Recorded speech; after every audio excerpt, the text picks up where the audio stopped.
Wake hikes tuition for the 2012-2013 school year. Good evening, I'm Brian Murphy. And I'm Emily Burniston. Thanks for being with us tonight. The university announced that the Board of Trustees has approved a 3.9% tuition hike for the 2012-2013 school year. What does that mean for your wallet? Next year, tuition will rise from $41,100 to $42,700. According to the Old Gold and Black, this puts Wake just behind the most expensive university in the country, Columbia University, where tuition for the 2011-2012 year is currently set at $45,290. With additional changes to room and boarding fees, the average Wake student will be paying about $58,260. While the increase may seem steep, President Hatch said the tuition increase will help maintain the university's long tradition of opportunity. And due to Wake Forest's new requirement for students to live on campus for their first 3 years, much of the student body has been wondering where. In response to the Wake Forest Board of Trustees has just announced in a recent meeting that it will begin construction on 2 new residence halls in late February. The buildings together will be 150,000 square feet, each about the size of South Hall, and house 480 juniors and seniors in a suite-style building. The buildings will be identical and separated by a courtyard, each featuring study lounges, kitchens, and a media room. There is also rumor that another dining facility will eventually accompany the new hall.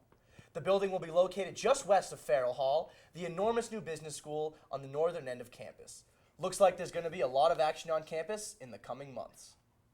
When a house fire broke out in a low-income Winston-Salem neighborhood, Wake students came together to help. Reporter Fahim Ghulamali has the story. This past Thursday at approximately 11:40 p.m., a local family experienced a tragedy here in Winston-Salem when a 3-year-old boy and a 9-year-old girl were caught in a house fire, left alone by their mother and grandmother. A group of Wake Forest students were devastated upon receiving this news, as they were actively involved in tutoring and building relationships with the community center that the 9-year-old girl was involved in. I would have to say this is probably one of the most horrific things that I have experienced in terms of, I've made these relationships with these children and just seeing how they've lost absolutely everything in 20 minutes is just devastating to me. And I think it's hurt almost all of us because I think every single one of us in the Voices organization has developed a relationship with these children. I just remember feeling very shocked because it was weird to me to think that these kids, the 9-year-old and the 3-year-old, could be any of the kids that I worked with on a weekly basis and had a relationship with. And it was the first time that I ever experienced actually knowing someone that was in a tragic kind of event like that. Something needs to be done for these children. They don't have anything anymore. They don't have clothes. They don't have toothbrushes. They don't have school books. And so after hearing about it and talking with some people that work in the community, we decided that the Voices program should really try and do their best to come to the Wake Forest community and find support here, because we know that Wake Forest is all about Pro Humanitate, and this is literally the biggest opportunity for something like that to show. I think this is why that we started Voices, and that this is a perfect opportunity for us to step up as an organization and really to get Wake Forest more involved in the community and to really live out our Pro Humanitate motto. So I really think this is a chance for us to step up and do some fundraising. I'd love if we could really just take care of the kids first and provide for their needs and provide for anything that they need right now, any school supplies, clothes, anything like that. And then more focus on the house if we need to go there. So I'd love if we could get more people involved, to get the fraternities and sororities and all the campus ministries, and just get as many people as we can involved and just spread the word. Since Thursday, they have been organizing themselves to begin fundraising and reaching out to helping the kids in any way possible. To the students helping create a newly improved life for the children, we commend you for reaching out. If you would like to get involved in this amazing opportunity to change the lives of 2 innocent children, you can contact John James or Georgia Tanner for more information. From Wake TV, I'm Fahim Ghulamali. It's so great to see Wake Forest students helping out the community like that. Yeah, I love when people can live up to the reputation of Wake Forest. Now let's check in with our own Tom Looney for this week's Wake weather. Tom? Thanks, Brian. I'm Tom Looney with Your Wake Weather. Happy Valentine's Day. Now, if you're looking to take a romantic walk through Rinaldo Gardens this week with your fiance, girlfriend, or maybe that girl you just met in Deke's basement, the weather looks pretty good. Temperatures for Valentine's Day will be around 49 degrees under partly cloudy skies. For Wednesday through Thursday, temperatures will rebound to around 60 degrees with some cloud cover. Nighttime lows next week will all be around the mid-40s. And if you're still looking for that special gift for your Valentine, stop by the Benson Sundry for stuffed bears and cherry cordials to show her that you really care. That's all for Wake Weather this week. Back to you, Brian and Emily. Thanks, Tom. Wake Forest University celebrated its 178th birthday on February 3rd. The Pit put on a birthday for Mother So Dear, where they served different flavors of ice cream to each of the students. The 1834 campaign was collecting donations for the university in honor of its birthday, and is still accepting donations if you feel so inclined to give money to a part of Wake Forest, including student aid, one of the most popular choices for donating. Originally starting as the Wake Forest Institute of Manual Labor, this place we have learned to call home has certainly grown into a beautiful university. Wake TV reporter Harmony has had more on Wake's birthday. Harmony? Wake Forest University, an institute full of rich history and academic valor, had its 178th birthday last Friday. Wake Forest was founded February 3, 1834, as a manual labor institute in Wake Forest, North Carolina.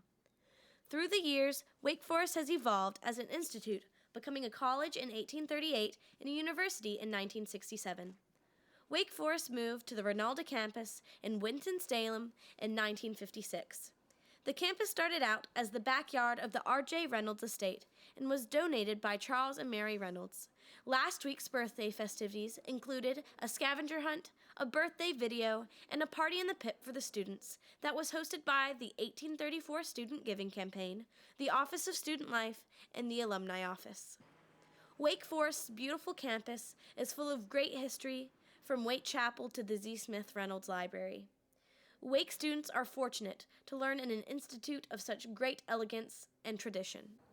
Last week was a wonderful birthday for our Mother So Dear, a week of celebration and reflection of the 178 years our institution has been educating. For Wake TV News, I'm Harmony Morkby. Yeah, it was amazing how much the pit was decorated for that. It was great. I know, it was so fun. They had mint chocolate chip ice cream. It was delicious. New Provost Rogan Kirsch is projected to make a great impact on Wake Forest in coming years. An alum himself, he understands the ins and outs of the forest and considers it to be his first academic home. He has been working with Wake for more than 10 years on selections for various merit scholarships, such as the Reynolds and Carswell scholarships. He says that throughout his years as an undergrad, he has developed an abiding devotion to the university, its faculty, students, and staff, and its traditions. This will be the 5th provost in the history of Wake Forest, and he says that he looks forward to returning to his alma mater. And I'm sure many of you have been seeing the posters for TEDx scattered all throughout campus and have wondered just what that is. TED, or Technology, Entertainment, and Design, is a program designed to share ideas worth spreading through global meetings organized by individuals at community levels. Wake Forest will be hosting the first ever TEDx Wake Forest U Conference on February 25th from 11 a.m. to 5 p.m. in Waite Chapel. The conference will be free for the Wake Forest community and open to the public for a $10 ticket fee. However, the attendance will be limited to about 1,000 people.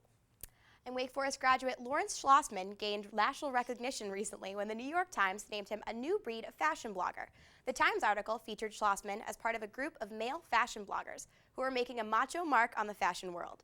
The former Wake Forest frat boy, as he was called in the article, currently runs 2 notable blogs from New York where he works as a social media editor. Since graduating in 2009, Schlossman has been featured in Esquire and GQ and has started a clothing line called Run of the Mill with 2 fellow bloggers. And each week, Jacqueline Sutherland, Kelsey Willock, and Isabel Hill look for fun things around Winston. What's up in Winston-Salem this week? On February 4th, Winston-Salem hosted Professional Bull Riders Organization, also known as PBR, at the Winston-Salem Entertainment Sports Complex. PBR began in 1992 through the efforts of 21 professional bull riders, and today it has grown to include 4 tours which collectively stage over 300 events worldwide every year. Each year the audience grows for professional bull riding, and it is quickly becoming a must-see event. Whether you like these sort of venues or not, you should try to experience the action at least once. Hi, I'm Isabel Hill. And I'm Kelsey Willock. And tonight we're talking to 2 freshmen about the PBR rodeo event that happened this past weekend. What a great addition to Winston-Salem.